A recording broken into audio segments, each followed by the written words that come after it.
کہ اگر آپ کو حجر اسود کا بوسہ نصیب ہو جائے تو آپ دونوں ہاتھ رکھ کے آواز کے بغیر حجر اسود کا ادب سے بوسہ لیں، اور اگر بوسہ نصیب نہیں ہوتا، رش زیادہ ہے، تو حجر اسود پہ ہاتھ رکھ کے ان ہاتھوں کو چوم لیں، اور اگر یہ بھی ممکن نہیں ہے تو حجر اسود پہ چھڑی لگا کے اس چھڑی کے سرے کو چوم لیں، اور اگر یہ بھی ممکن نہیں، رش زیادہ ہے، تو دور سے ہی اپنی تلیاں سیدھی کریں حجر اسود کی جانب، اور جب رخ سیدھا ہو جائے، ایک وہمی گمانی تصوراتی نسبت پیدا ہوئی، اب حجر اسود کو آپ کی تلیوں نے چھوا نہیں بلکہ اس کا رخ حجر اسود کی طرف ہوا، ان تلیوں میں اتنی برکت آ گئی، اب ان تلیوں کو چوم لیں، ان انگلیوں کو چوم لیں، اس لیے کہ ان کا رخ تو حجر اسود کی طرف ہوا تھا۔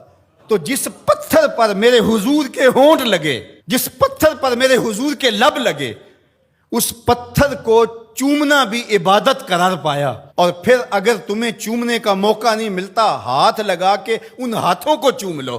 اچھا ہاتھ بھی نہیں لگ پائے، چھڑی کو چوم لو، چھڑی بھی نہیں لگ پائی، دور سے اشارہ کر کے اس کی سیدھ میں، اور پھر ان ہاتھوں کو چوم لو کہ جس پتھر پر حضور کے لب لگے ہیں اس پتھر کی طرف ہمارے ہاتھ سیدھے ہوئے ہیں، اب ان ہاتھوں کو بھی چوما جائے گا۔ پھر جس گلے کو رسول اللہ نے چوما، کیسے ہمت پڑی کہ اس گلے کو کاٹ دیا جائے؟ نہیں، وہ فقط گردن حسین نہیں تھی، نہیں، وہ فقط گردن حسین نہیں تھی، رسول کے بوسے کاٹے ہیں تیرے خنجر نے، تم نے رسول کی بوسہ گاہ کاٹی ہے۔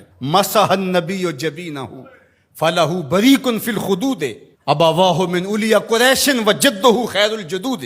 کہا کہ یہ پیشانی وہ ہے جس پیشانی کو رسول نے چوما ہے، اس گلے کو تو حضور نے چوما ہے، ان ہونٹوں کو تو حضور نے چوما ہے، اس زبان کو تو حضور نے چوما ہے۔ اللہ اکبر! یہ پورا بدن حضور کے کندھوں پہ کھیلتا رہا۔ ناز و نعم میں پلا ہوا حسین، آغوش پیمبر کا پالا ہوا حسین، فاطمہ کی گود میں کھیلنے والا حسین۔ اللہ اکبر!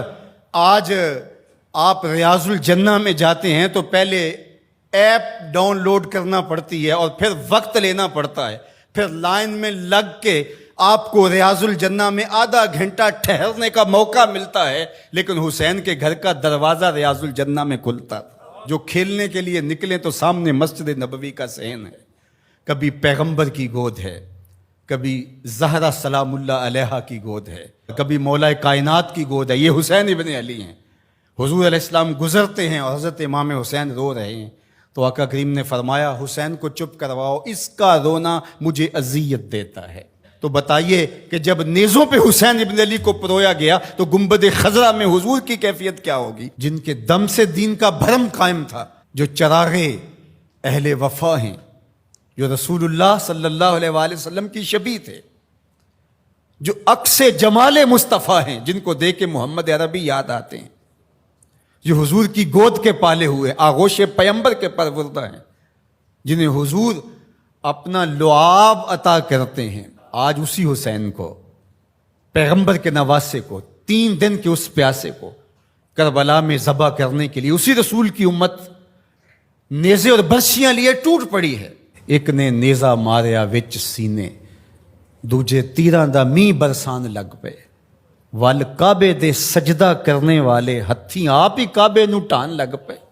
بے مروت بے وفا تیرا بھی کیا افسانہ ہے، جس نے اپنی ہی شمع کو گل کیا تو وہ پروانہ ہے۔ حسین تو دین ہے، آپ دین کو ڈھا رہے ہیں۔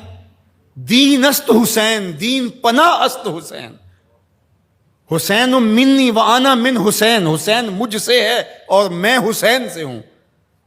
نبی نے جس حسین کو کہا کہ وہ مجھ سے ہے، آج اسی حسین کو کربلا کے ریگزار میں ذبح کیا جا رہا ہے۔ ادھر سے تیر، ادھر سے تلواریں، ادھر سے نیزے، ادھر سے بالے، ادھر سے برچیاں، اور پیغمبر کا نواسا ان برچیوں والوں کے درمیان گھرا ہوا ہے۔ وہ کیا کسی نے کہا تھا، خاک پر وہ خون مشک بو بہنے لگا، ریت پر اسلام کے دل کا لہو بہنے لگا۔ اسلام کا دل تھے امام حسین رضی اللہ تعالیٰ عنہ، اس قلب دین کو، اس پناہ دین کو، شاہ سوارے دوش مصطفیٰ کو، نواسہ رسول کو، پورے بطول کو، ابن علی کو، برادر حسن رضی اللہ تعالیٰ عنہ کو آج جس طرح بے دردی سے شہید کیا جا رہا ہے. اترجو امتن قتلت حسینہ شفاعت جد ہی یوم الحسابی. وہ امت جس نے حسین کو قتل کیا وہ قیامت کے دن سے شفاعت مانگنے کیسے جائے گی؟ کیسے سوال شفاعت کا کرے گی جس نے ان کے نواسے کو شہید کر دیا؟ وہ کتنا دردناک منظر ہوگا جب قیامت کے دن سیدہ فاطمہ سلام اللہ علیہا اپنا مقدمہ لے کے رب کے حضور پیش ہوں گی اور حسین کے خون میں لتڑے ہوئے کپڑے اللہ کے حضور پیش کریں گی کہ مالک میں حسین کے خون کا حساب مانگنے آئی ہوں.